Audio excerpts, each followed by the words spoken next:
Welcome back to Football on the 40. We have a very exciting week ahead with the hugely anticipated late season matchup between Texas and Texas A&M down in College Station. It's been 13 years since the last time our two teams played, and both fan bases are extremely hyped for this one. This past week, Texas got the job done against Kentucky and are now in the driver's seat at 10-1.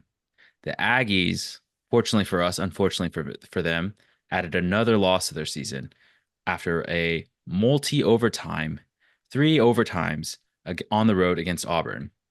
So they'll come into this matchup this week at 8-3 and really backs against the wall to try to sneak their way into the college football playoff. The game's already setting records and it hasn't even started yet. It's now officially the most expensive regular season football game of all time, with an average ticket cost of over $1,000. Needless to say, the three of us will not be going to the game this weekend, but College Game Day will definitely be there, and it's for sure going to be the loudest college game of the year. On this pod, we'll talk about the Aggie season so far, what to watch out for on their team, and what's at stake for both teams with the SEC championship on the horizon and the college football playoff in the not too distant future. As always, we're back at full strength this week, and I'm joined by my co-hosts, Kevin Mathis and Andrew Harris. This podcast is produced by the esteemed, handsome, and importantly, single Hamilton Lizer. So, fellas, let's get into it. How was your weekend? Kevin, we'll start with you first. It was great. Fun to hang out with you, Bowen and Andrew, on Saturday. Had a great day with you too. And I've been wanting to talk about this game for the last few weeks while we record, so I'm glad it's here. We talked about this right before we started, but we have a ton of mailbags, so we're going to try to sprinkle them in throughout the whole episode. I want to bring up Landon Smith's. You mentioned about the record-setting ticket prices. For the record, that is the most expensive regular season game in either the NFL or college football, which is very impressive. Landon says, at what price would you consider buying tickets and going to College Station for the game? Mine is probably like 500. I'm not interested in these ticket prices right now, but what would you all be willing to pay? Oof. I'm probably right there with you. The 500 was the number that came into my head for like the tickets that we have at DKR, or at least that me and Landon have. I paid 500 for those tickets in College Station. But yeah, for where they're going, and our buddy Hill was also, we won't narc on Landon, but I think our buddy Hill was telling us that Landon may have procured some way to get into the stadium. So yeah, I think mine would be 500 though. Andy, what about you? Yeah, I mean, just given the context of the season, already went to Michigan, and I probably would have picked Michigan just based on how, like not likely we would play them on a consistent basis, unlike A&M. I do hope to go back. I have been to Kyle Field for Texas A&M games. I think four times now. But that was all Wow. prior to the renovations. So it's not a unique experience for me per se. So I'm probably less than y'all right now. Probably in like the 300 range, to be honest. But yeah, maybe in future years I'd be willing to pay a little bit more. But Yeah, it's crazy how much they're going for right now. it really is so much hype. I got one more question to kick us off. I thought about this one driving home from work today. It's been 13 years since we played A&M. How many pounds have you guys gained since the last time we played A&M? Oh my gosh. Rather not say. Too You many to got to. count. Let's see. I honestly This was don't our even junior know. year. Yeah, junior year of Gosh. high school. It's definitely north of 50, I would say. Yeah, Probably. mine's 45. Yeah, yeah. I think it's probably 50 pounds. Man. No, it was our senior year. It was the fall Oh, you're before our right. Fall of senior. 2011. That's right. It was senior year. Okay, so Yeah. maybe a little less, or maybe a little more. I don't know. See, at that point I was a little like heavier, then I lost some weight, but then I definitely gained it all back. Yeah, you were pretty skinny in school, Andy, or in college. Yeah. Man. He really I'm doesn't want I'm to say probably it, but close to like 40 if I had to Yeah, guess. So definitely. yeah. Definitely some pounds for sure, Kevin, Yeah, and that's a Yeah, good reminder before going into Thanksgiving. So yeah, that's true. The game was right after Thanksgiving, so yeah. you would have I was had the I was Thanksgiving there pounds at on the that game, scale. and so was our buddy Sam Allen, and we sat like one section away from each other, but had no idea like who the other was, and like that's cool. obviously we might have crossed paths, but we like didn't know. So kind of Nice. Small cool. world. Yeah. Bowen, how was your weekend? Yeah, had a great weekend. Seeing you guys is always a fun time. It was also, um, we got to celebrate our dear friend Charlotte's second birthday, and so it was Theo's first time at the zoo. So it's also good seeing Hayes and everyone else again. So that was fun. Had a great time. Ate some good dim sum as well. So Houston food definitely want to fill in when we're down there. Yeah, but had a great time watching the game with you guys too. And yeah, all we're hosting Thanksgiving this year as well. So we're back in Austin and the families are coming up. So it was good to go down to Houston. But yeah, had a great time. I did have a question for y'all, and this is a mailbag from listener Safe Moomin, first time caller. So thank you for the question. Safe says, "Hey guys, I'm also a Quinn guy, but post injury, he just hasn't looked the same. He was starting to look better, and now he's hurt again. How concerned are y'all in his ability and the overall offense for the rest of the season?" So yeah, alluding to me and Kevin felt pretty strongly that we should have taken Quinn out at multiple points during the game, but he toughed it out and stayed in there. But I have to agree with Safe on this one. I mean, he was definitely not looking 100%. Um, and so thankfully, at least we have the backup in Arch. I have to hope that, at least now that he was playing a little hurt, that we're kind of on high alert. Maybe they split some of the first team reps a little bit this week and next. But yeah, definitely cautiously optimistic about the rest of the season. Andy, what about you? What do you think?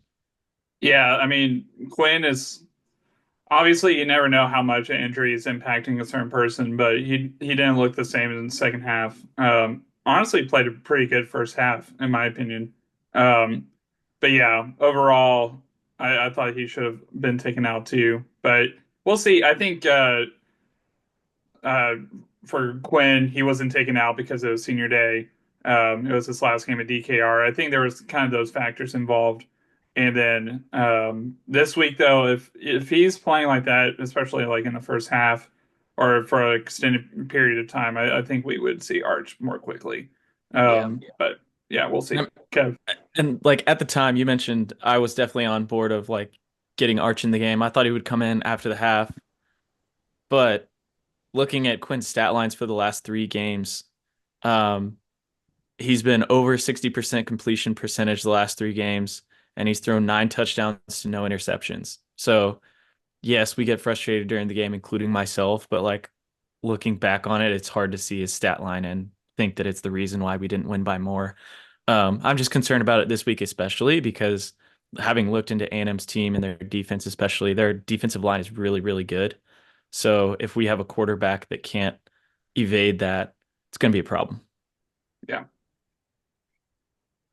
Agreed. definitely, definitely.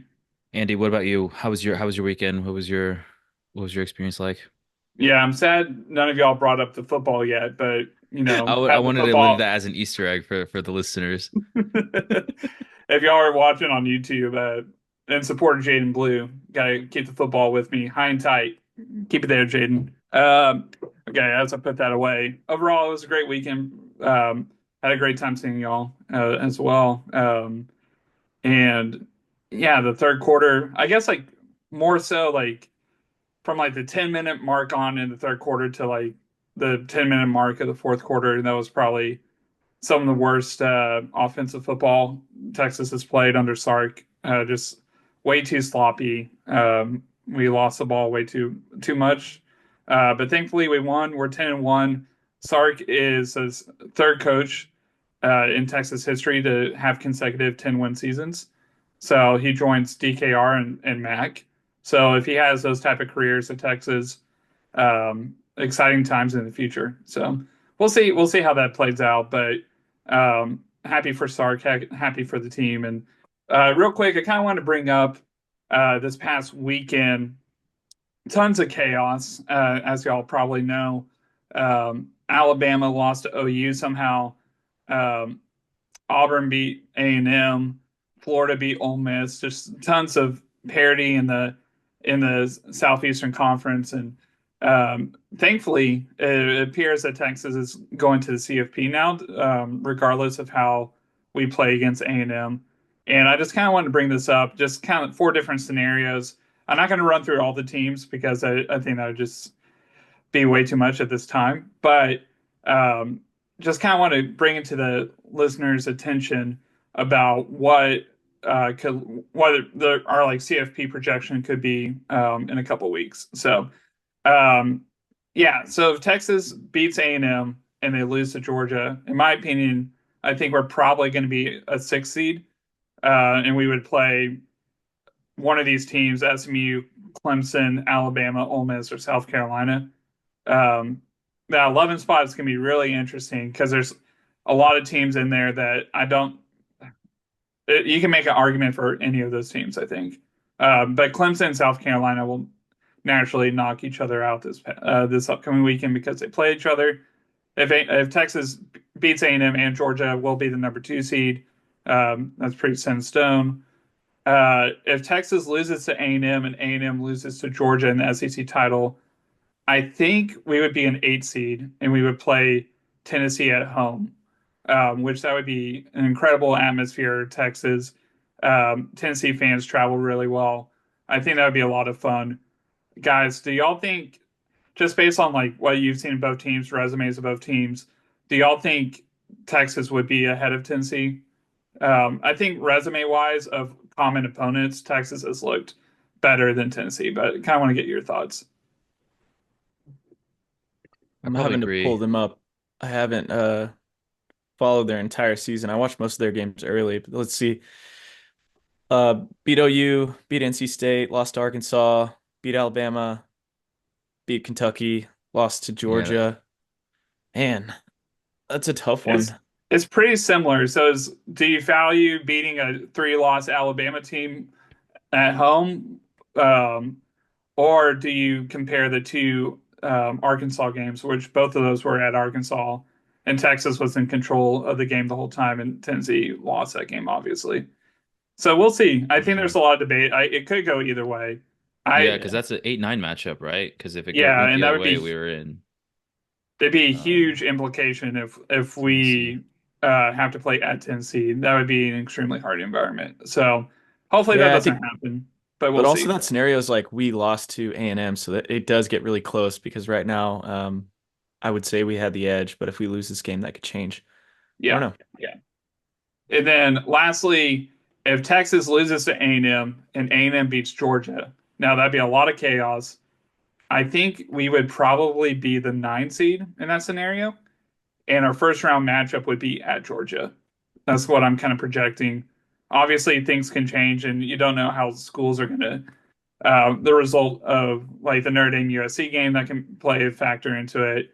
Um, Georgia, say they had a crazy loss to Georgia Tech, that could play a factor into it as well. But yeah, hopefully that scenario does not play out because I do not want to play at Georgia. I think that would be the worst matchup by far for Yeah, Texas. It's yeah, I interesting because agree. all those scenarios have us playing a good SEC team, and two of them have us playing Georgia again. So, um, it's gonna be fun.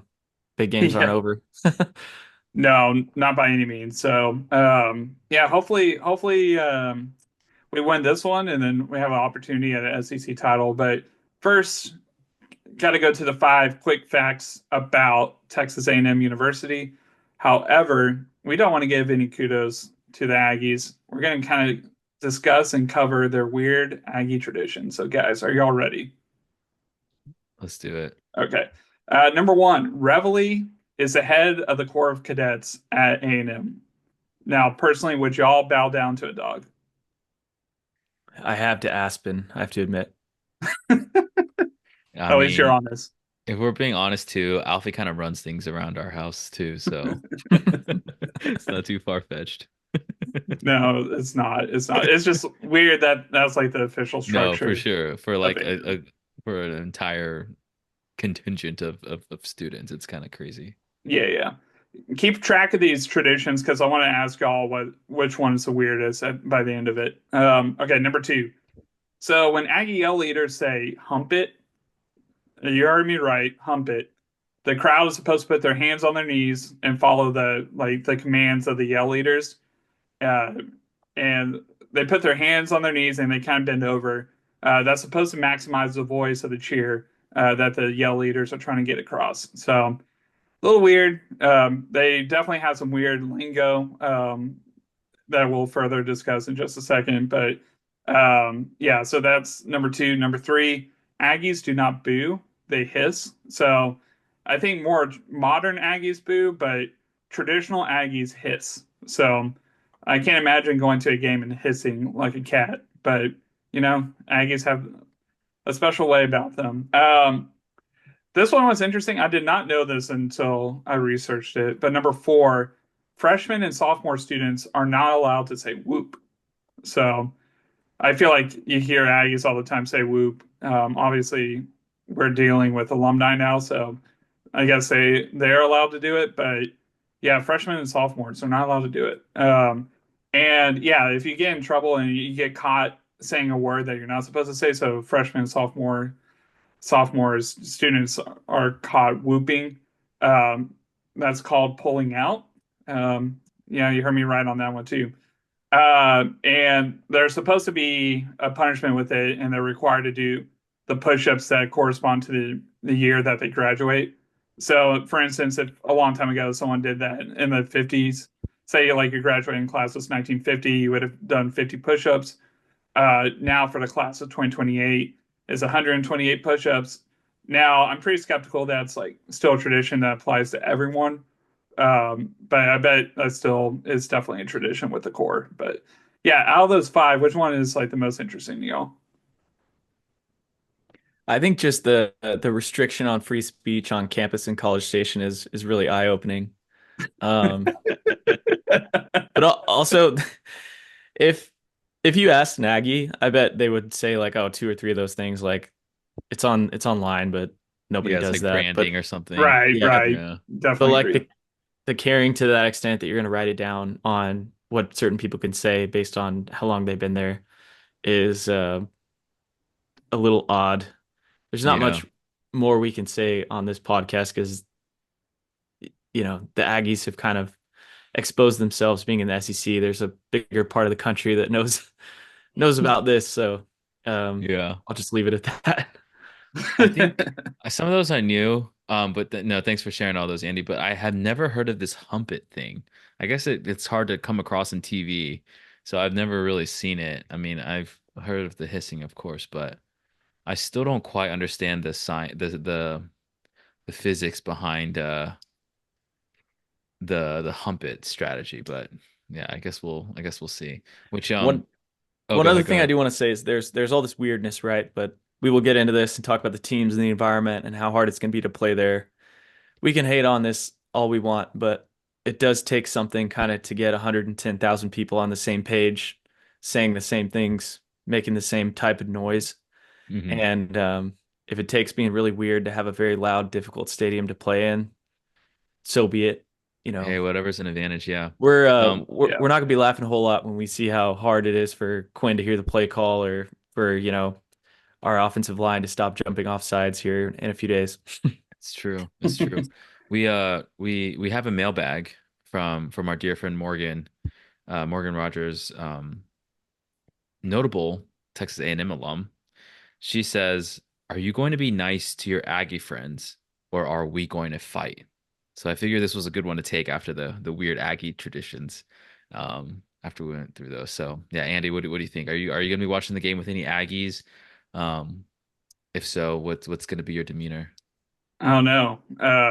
I think Kev and I are planning to watch it together. So I guess it's kind of Kev has kind of been more behind the planning side of things. So I'll let him answer that. But Morgan's also like a two percenter. So I wouldn't say she really cares either way. But I mean, that's just my opinion. But what do you think, Kev?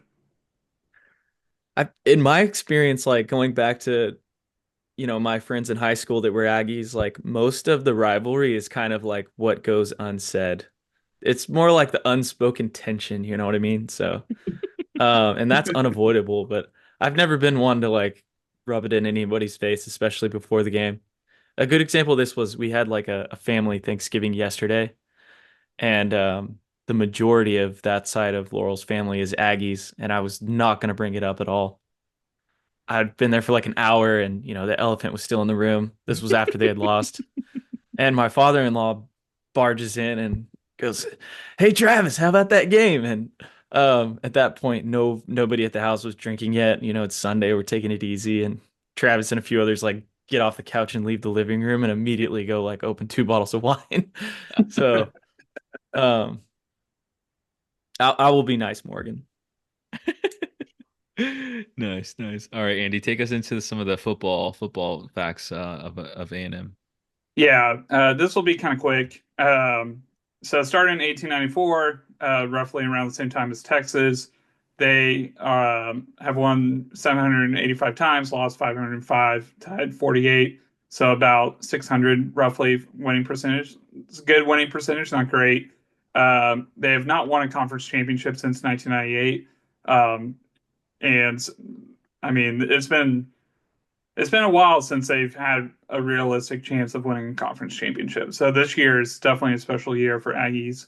Um, but yeah, they've only won one national championship in the classic meme. It's been 84 years from Titanic. Well, that's was true last year for A&M. Now it's 85 years. So it's been a long time since they've won a national championship. And um, even if they beat Texas this year, I'm a little skeptical that they can win a natty, but crazier things can happen. So everything's up for grabs in the playoff era. Um, but yeah, then a couple more things. Texas leads the series 76 to 37 to 5. So we have twice as many victories as A&M does. So definitely been dominant in the series. Now A&M did win 12 out of 16 against the Longhorns in the 80s and the 90s, so that was their dominant streak.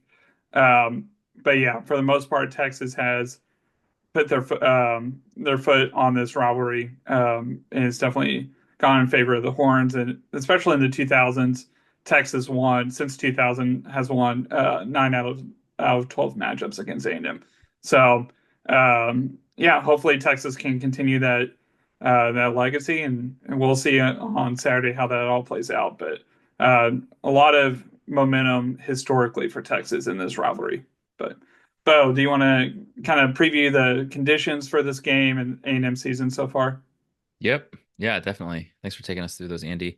So the game is this Saturday at Kyle Field. It's the 6:30 p.m. kick, and the game is on ABC. So just commit those to memory. I mean, sometimes in the years past, it's been on different days of the week. It is on Saturday this year. The forecast is mostly sunny and will be a high of 64. By the evening, it'll probably drop down to the 50s, and there is a 20% chance of rain and 8-mile-an-hour winds. I'm hoping it's on the lower side of both of those, but that is what the forecast is, at least 6 days out. And on the season, A&M is like we said on the intro, they're 8-3 with losses against Notre Dame, South Carolina, and just recently against Auburn. They are 5-2 in SEC play with notable wins coming against Florida, Missouri at the time, and LSU is looking like their kind of marquee win. But yeah, they like we said before, despite the loss against Auburn, if they beat us, they are still in the SEC championship and they still are in control of their own destiny, as they say, if they were to beat Georgia and still make it into the playoffs. So this game still has massive implications, and it'll be interesting to see, yeah, who shows up. And so their team, despite having some injuries, is still pretty formidable with the first year head coach. And so I think we could probably say they've definitely outperformed at least our expectations, my expectations, and yeah, we'll get into a lot more on that front. Kevin, do you want to take us into the team, into Coach Elko a little bit? Sure. And what you said was totally true. With a first-year head coach of Mike Elko, for them to be in a position at this stage of the season where they do control their destiny is pretty remarkable. I think, Sark's first year, we went like 5-7, right? So they Hmm. started the season with a tough loss and absolutely no offense against Notre Dame in College Station and have really turned it around. So credit to Mike Elko for making it work after a rough start. But he's 24-12 as a head coach. He coached at Duke for a couple years before coming to A&M, and he was the defensive coordinator at A&M from 2018 to 2021. So he knows the school, knows the culture, and knows the SEC with A&M. So seems to be a good fit. Personally, I think he looks like a little bit of a goofball on the sideline with his gigantic tummy, and um, I don't know. He just doesn't look like a real inspiring figure, but he's really getting it done. The way that I looked at this breakdown, like Texas versus A&M, like not factoring in the environment and the fans and the speakers on the sidelines and stuff like that, was I looked at like, okay, what's Texas offense versus A&M going to look like, and then vice versa. So we'll do Texas offense versus A&M defense first. Andrew, not to put you on the spot, we got a lot of notes here, but with that matchup, like our offense versus them, what are you seeing there? Yeah, so I think the biggest thing with this is that they're the second best defensive line we've played all season behind Georgia, and they're not too far behind Georgia, in my opinion. Hmm. Um, I mean, it's a top 10, top 15 type of defensive line. Um, their rush defense or pass rush, they get after the ball really quickly. So, I mean, the key is going to be, can we get really past their front four, in my opinion? Can we, um, you know, able to expose their pass defense, which is not as elite. So hopefully Texas can do that. But yeah, overall, it is going to be a tough time to run the ball. But if Texas does have success against Texas A&M like they did against Kentucky, which I was pleasantly surprised about, then it's going to Hmm. be a long night for the Aggies, in my opinion. A&M has to win this matchup, in my opinion, for them to win. Yeah. I It does come down to that in my mind too. Like, what does their defensive line do? Are we able to protect a quarterback that's not very mobile, or are they able to disrupt Quinn? And do we need to go to Arch because he can run around those rushers? I think them being, maroon and white in the Aggies and all the build up to this game makes me fear their defense more than what on paper tells me. Actually, Kentucky is like without a doubt statistically a better defense than A&M is, even with A&M's defensive line. But they do have like 23 sacks on the season, create a lot of disruption, and is something we need to work around. If we can run the ball like we did last week, it's not going to be a close game. I think you said that too, but I have a Yeah. hard time believing that. I think we're going to see a lot of um, dump passes to the running backs and not a whole lot of running up the middle, especially early in the game. I was talking to, I mentioned Travis already, um, Laurel's cousin's husband. He's like basically a brother-in-law to me. And I was asking him like, what should we expect out of A&M defense yesterday?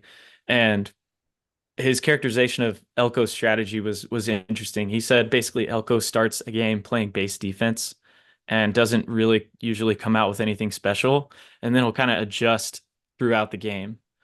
And that strategy has like really colored some of their recent losses because we've seen South Carolina go up on them by 14 points in the first quarter a few weeks ago, and A&M went on to lose that game. And Auburn did the same thing. They were up early too when A&M was playing simple defense and actually went up by like 21 points early in the second quarter, with A&M not being able to, you know, they did make up the difference, but didn't win in overtime. But those like big deficits early in the game have really hurt them. So it'll be interesting to see what Sark comes out with and if he tries to attack a vanilla defense by going up early, because that has been the recipe for beating A&M in the back half of this season. So um, also with Elko being in the SEC, around the same time Sark was like, it's not the first time Elko has game prepped for Elko or vice versa. So they do know each other a little bit. And I think they might not feel like the clutch quarters, but the first and early second quarter is going to be really important. If we can get up to a lead and kind of quiet their fans a little bit, I think we'll be in control of the game pretty comfortably. The challenge is doing that. Yeah, um, yeah, a lot easier said than done. yeah, yeah. Um, and I wrote down here like I looked at like quality of the schedule in terms of like strengths of offenses and defenses that Texas and A&M have played against this season. And it was pretty clear like A&M has had a more difficult schedule than we have. They've gone against better defenses and better offenses on average. However, A&M is only the fifth best defense statistically that we've played this season. So yes, it's scary because they're maroon and white, and it's scary because of the environment, but on paper, they're not, you know, like a top 10 defense in the country. And they're not one of the better defenses we faced this season, although they are respectable for sure. And Yeah, thinking about our offense attacking them, we are the best offense that A&M has faced this season. The second being Notre Dame, who's like fourth right now. Or I'll look at my spreadsheet, but we're the yeah. best offense One they thing played. Go ahead. one thing I want to say about the environment though is, it's definitely the loudest environment that I've been to for a away game. In 2009, Texas and A&M, uh, they were in a close game. Texas ended up going to the national championship that year. A&M, I don't even know if they made a bowl game. If they did, they were like 6-6. They were not very good that year, but it was really, really close. It was 35-32 in the fourth quarter, and it was a big third down play for Texas, which ultimately ended up in a catch and run for a touchdown. But before that play, my brother tried to say something to me. I couldn't hear him. He yelled at me, and he was sitting literally right next to me. He yelled like pretty loud, like whatever he was trying to say. I was looking at him too, and like I still could not hear what he was saying. That's just like how loud it was at that game. And they've done some renovations since that time, but it hasn't been, it hasn't gone quieter by any means. So Yeah. it's going to be very loud. Hopefully, we can take out the crowd as quickly as possible. But yeah, this is by far their Super Bowl. They want to win. We've had the bragging rights for the last 13 years. So yeah, it's going to be the toughest environment Texas has played. And I don't know how long, probably 20 years. Yeah. I misspoke earlier. Auburn and LSU are the best offenses they've played, and we outranked those two by like 12 to 15 teams. So on paper, the matchup looks good, but like you said, there's a lot of intangibles and just environment related challenges around this week that we'll have to get through. Um, on Quinn, because that's a big story of Texas offense versus A&M defense. Um, what have you heard today or on Twitter or whatever about how he's doing? I know he got an MRI after the game. Yeah, so it looks like he's going to be good to go. It'll be interesting to see if the adrenaline of the environment of the game kind of gets Quinn going. He's okay. It seems like several players, Isaiah Bond too, we could all use like the 10-day break. Whether that's going to be coming up after the SEC championship, whether it's after this game, we definitely need to get a little bit healthier. But yeah, if it acts up like it did in the second half, I don't think we can ride with Quinn the whole game. That's a recipe for disaster, and uh, Quinn was a lot more careless after that. But as of right now, he's going to start. We'll see how it goes, but I think he'll be all right. He'll be ready for the moment, in my opinion. Yeah. And if that were to happen, if Arch does need to come in, if he can get through the environment and being able to communicate with his offense and with Sark, that's actually a more favorable like athlete at quarterback in this matchup than Quinn is because A&M has struggled against a running quarterback, and that unpredictable aspect of Arch's game would really help out against this defense, especially. So that wouldn't Yeah, be the end of the world. Again, Arch has to weather that storm when he gets there. It's not going to be like playing in the bubble in Austin, but um, Yeah. we'll see. I feel like the worst case scenario for us with regards to like Quinn's ankle is like kind of like what Andy was saying, part of the um, maybe narrative, maybe there's some truth to it around like Quinn staying in is because like the emotions of like senior night and last regular season game at DKR. If it's like, oh, this is Quinn's first time playing A&M, and like on a national stage, on a huge, huge stage, and we don't want to take that away from him, I would hate to have that like kind of like, I don't know, poison or like that kind of narrative like seep its way in. Like I'm hoping we can just like do what makes sense and like, optimize for like winning the game and not like not preserving egos, but like just, playing around some of the storylines. That would be terrible to come out of. And Out based of that like to game. that point, we should know very early because Quinn's, you could say the huge games this season were Michigan, um, Oklahoma, and Georgia. In both the Oklahoma and Georgia games, Quinn started the game by throwing an interception on the first drive. Kind of Yeah. calmed down after that. But if Yeah. if we go and score 7 on the first drive and he looks okay, it's going to be totally fine. If he's struggling moving around and making stupid throws, like it's coming. Arch is coming. Um, Not rooting for that. We want to win with Quinn, but Yeah. there's a lot we can't predict. Okay, the other side of the matchup is A&M's offense versus our defense. Um, I'll start with that like strength of schedule matchup analysis that I mentioned for the other, but A&M is the third best offense we've played this season, and we are the best defense that they've faced this season. So again, like in the stats, advantage Texas on this side of the matchup also. Um, Specific to their players and their injuries or our defense, Andrew, what are you keying in on? I mean, it's going to be the biggest advantage for A&M is if Marcel Reed can have a productive running game. And thankfully for our defense this year, every time we've played a mobile quarterback, we have performed very well. Having Anthony Hill, LaFau, Benda, it's really beneficial how much speed we have at the linebacker position. And historically, we haven't been as good defensively against mobile quarterbacks like most teams in the country. But this year, I mean, we're elite at it.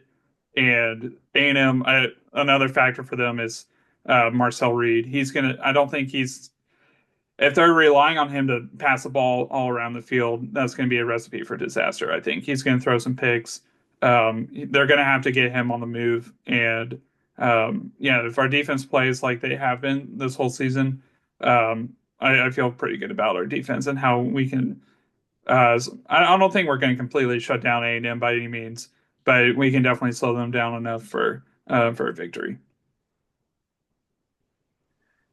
I saw something interesting in their wide receivers. I was just like looking at how they score points and they run the ball really well despite the injury to their leading rusher Le'Veon Moss. I think they're really good in the red zone and they score a lot of touchdowns on the ground. Um, but I looked at their ranked matchups this season to see like stat lines for their leading wide receivers in those games. So A&M's ranked matchups to this point were Notre Dame, Missouri, and South Carolina, and they went 1-2 with those games with a win against Missouri in College Station. In those 3 games, there was only one passing touchdown. Um, so 2 out of 3 of those games, like they don't have any scoring presence on in the passing game. So I think one thing to look for is like is our secondary holding up?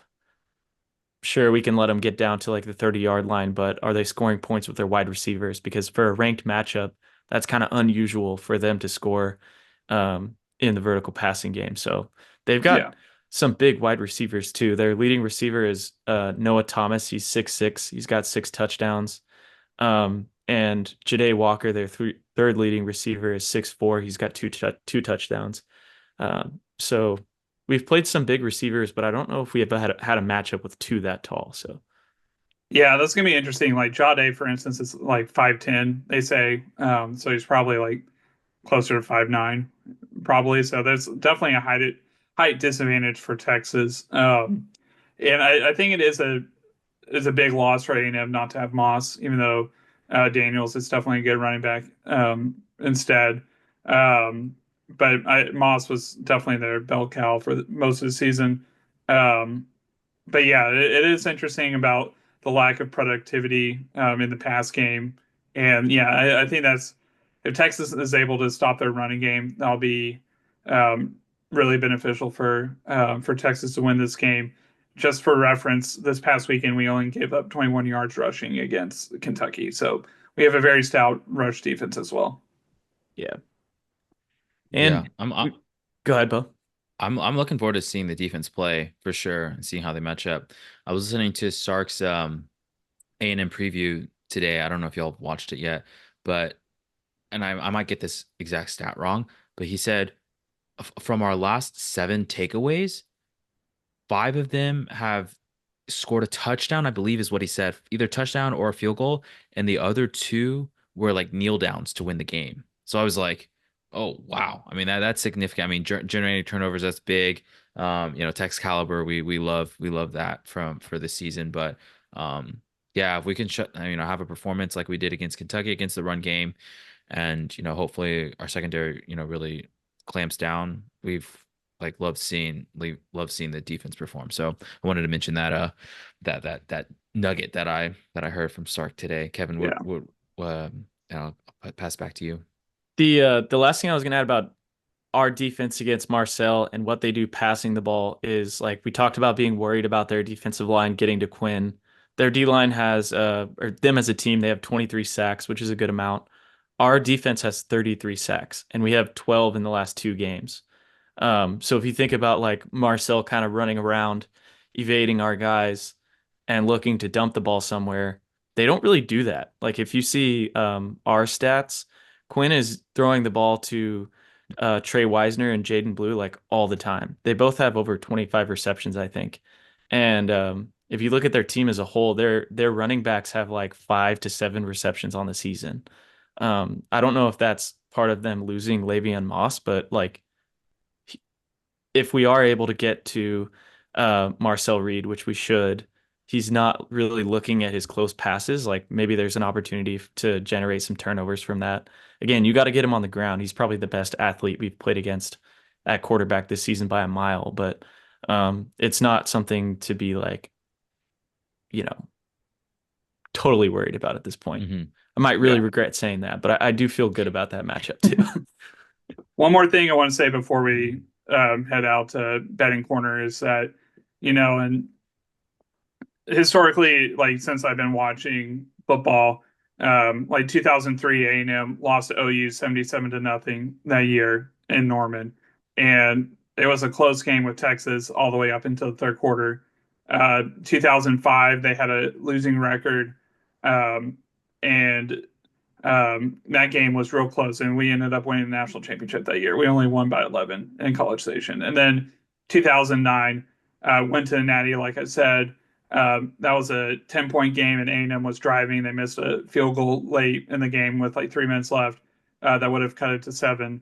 That team was not very good either. That had a losing record too. So, you know, if it plays out to paper, it's great for Texas. But this rivalry, like a lot of other rivalries, can be really weird, especially when we play at Kyle Field. So just keep in mind that anything can happen and different trends and whatnot can happen that go like outside of what has occurred this season. So lots of possibilities out there.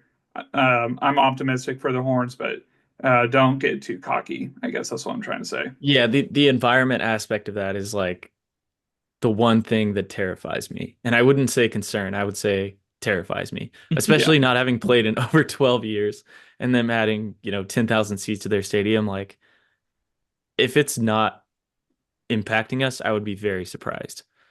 Yeah. There's only you can't they always like try to you know, replicate game conditions during practice, short of like blasting screamo through the bubble practice domes speakers. I don't know there's much we can do to simulate that environment. But Right. yeah, well, it'll be fun to see how the horns show up, and we're also going to try to show up with betting corner. So we're going to skip trivia this week just on account of just a ton of ground to cover on the A&M side. But we'll still do our award-winning betting corner segment.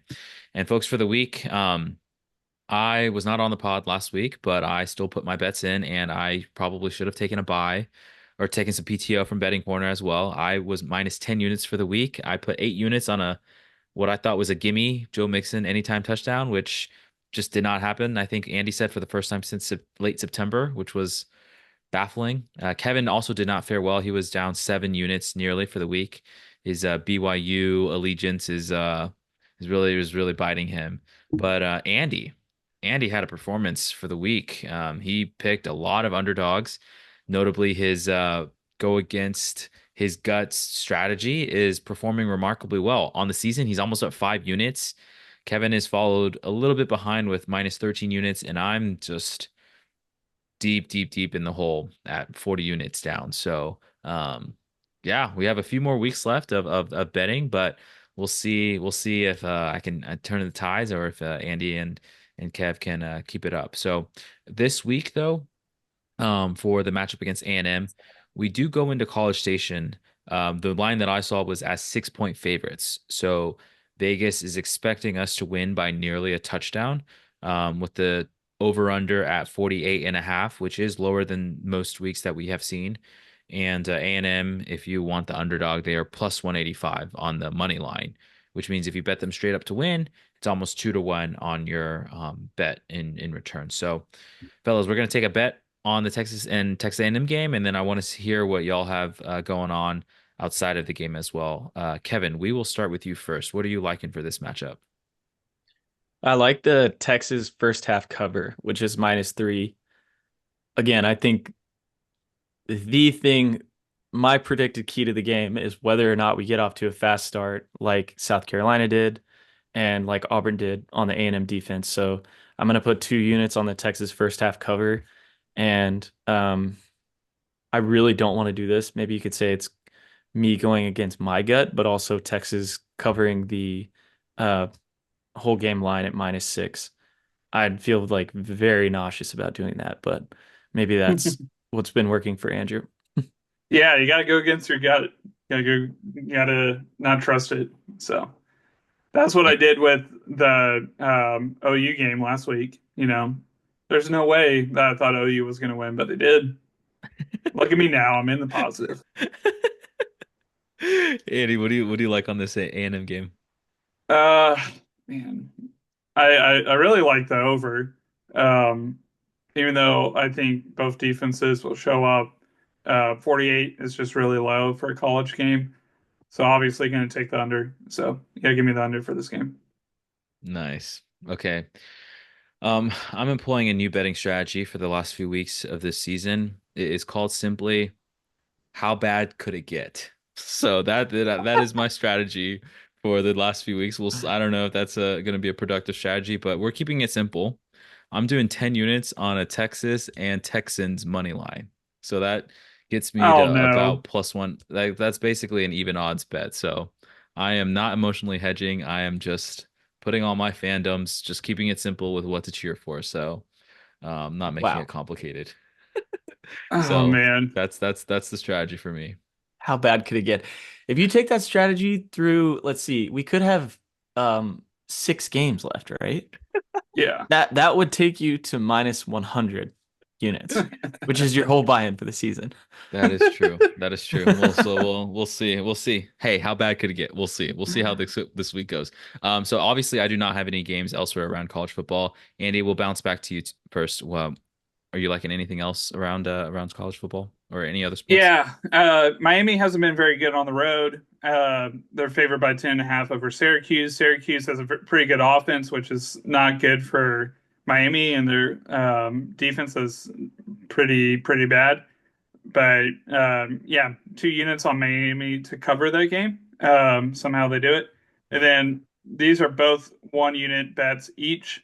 Notre Dame and Tennessee, I think, have a lot of advantages in their games coming up. I don't really see an upset either way. Give me USC money line, Vandy money line. So those are my bets for the week. I'm kind of taking a lighter approach. Uh, so yeah, only 6 units I played this week. Kev, what about you? I like Kansas on the road against Baylor. The line is 1 point in favor of Baylor, and Kansas has really been on a tear. They've won 3 straight games against ranked teams, notably my BYU Cougars, I think. I'm not betting on them this week. I think I've lost 4 weeks in a row betting on BYU, which not great. Um, but I'm going to put 4 units on Kansas money line on the road in Waco. I'm going to put 1 unit on Alabama covering the 11.5 against Auburn, and then 2 units on Ohio State covering versus Michigan. That line's 21 points, but Michigan's just bad. They're not going to come close. That's it for me. Nice. Nice. I like it. Nice. Okay, fellas. I will get those bets in. Yeah, we got a lot of good college football this weekend. I'm looking forward to it. Um, okay, that brings us into score predictions. Um, Kevin, I'll bounce back to you first. What do you think for the outcome of this game? Man, that's tough. I'm gonna say I'm gonna say 30-21 Texas wins, but again, like lots of nausea there. Okay, Yeah. Andy. I'm gonna go 27-17 Texas. Yeah, gotta get that under to hit. But yeah, 27-17. Nice. I'm pretty similar. I have 28-17. So, that also does hit your under. So hopefully our predictions hold true. We're all expecting 8 to 10 point wins. So that would be or 9 to 11 point wins. So Did we hopefully all predict a loss for this game before going into it? Like going into the season? I didn't. I only predicted a loss against Georgia, I Oh, believe. okay. So Pretty good so Uh, far, Bo. yeah.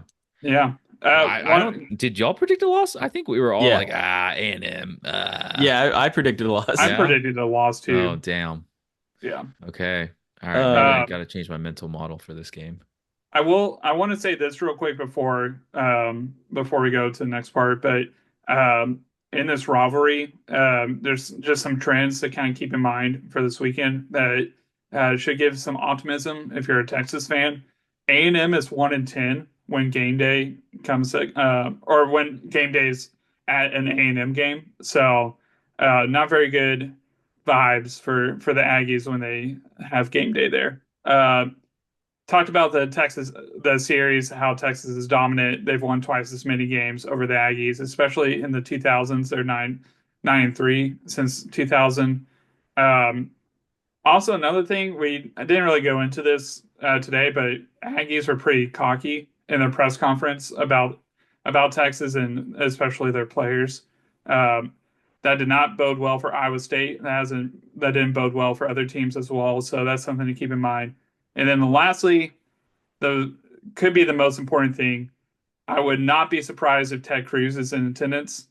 And if he's in attendance, that is a big disadvantage to the home team, as Bowen and I know with the Astros. So, yeah, for the Rangers series, he showed up to all 4 home games in that series, and the Astros lost all 4 games. Yeah. So, Yeah. yeah, it would not be good for the Aggies if he showed up. Yeah, that would be huge. That would be huge. We'll see. Try to show up, Cruz. Try to show up. Okay. All right. That brings us into mailbag. We covered a majority of them throughout the course of the episode, but we do have some stragglers that we didn't get to that we'll cover here. The first one is from our buddy Evan Baldwin. He asks, so how many of y'all apply to A&M? That is a very I revealing did question. not. I did I not. didn't either. Oh, geez. Okay. Well, we can unfortunately not make it 3 for 3. I did apply Oh, for I did apply to A&M. I was okay. Listen, I was not automatically accepted into UT, so I needed to apply Texas. Makes it so easy. I just checked a bunch of stuff on apply Texas. I was like, okay, if I apply to UT and I don't get in, what am I going to do? So, I mean, I don't know that I would have gone to A&M, but um, you know, I just had to be responsible for my future. So I did I apply. that's tough. You gotta carry that the rest of your life. Yep. I could not see you in Aggie land. Yeah, I don't know where I No. would have gone if I didn't get into UT. That's a fun question to ponder. But anyway, that was a great question, Evan. Thank you for exposing me. Um, which is a good follow-up for Matt Hack. He says Hamilton, this is more of a comment. He says Hamilton, our producer, once told me he considered going to A&M over Texas. which I don't know how much truth there is to that, but Hamilton, you'll have to confirm for us. And one from Texas Mitchell. He says, how many players hit the portal in College Station after Texas puts the beat down against Aggie? That's interesting. Andy, I guess you probably know a bit more, and Kevin, you might as well, but are there a lot of transfer candidates for A&M? I don't think so. I mean, I think it'll be the normal amount, which will probably be about 15, which is kind of typical for like a Power Four school. So Yeah, I think Aggies have a lot of momentum going into next year, regardless of what happens with the Texas game. I agree totally. Going 8-4 with a first year head coach in the SEC is surpassing expectations, and A&M's one of the best at claiming hype after 8-4 seasons, so they don't have anything to worry about. Yep. Awesome. Okay, and then we had just have a couple more, also from Matt Hack. He mentions with Ole Miss and Bama losing, is Texas in the playoff no matter what now? I think we did cover that. I think we do feel pretty confident that we will have an at-large bid regardless of Yeah. what happens this Saturday, but we'll see. And he also mentions, and this is something we talked about in our group text this past week, was also we may not have a big win, but big media doesn't want to talk about us not losing bad games. So a bunch of trap games, notably like, yeah, I feel like the big media or the committees does not care about Notre Dame's loss against Northern Illinois, which is just completely bonkers to me. But yeah, quality of loss is what our buddy Evan calls it. So we got to get that trending if we need to pull out all the hatches to try to get into the playoff. But yeah, Yeah. thank you, listeners, for all those questions. This was definitely fun to see and go through all the mailbags. So we appreciate y'all listening and tuning in each and every week. If you have not already, please like this episode on YouTube, subscribe if you haven't already, and comment. Let us know where you're tuning in from, what you're excited about for this season or this week and the rest of the season. It's pretty fun to say that in end of November that we still have quite a big stretch in December to hopefully look forward to. So yeah, we'll be here each and every week, and that'll do it for us this week, though. Thanks again for listening, and we will see you all on the next Football on the 40.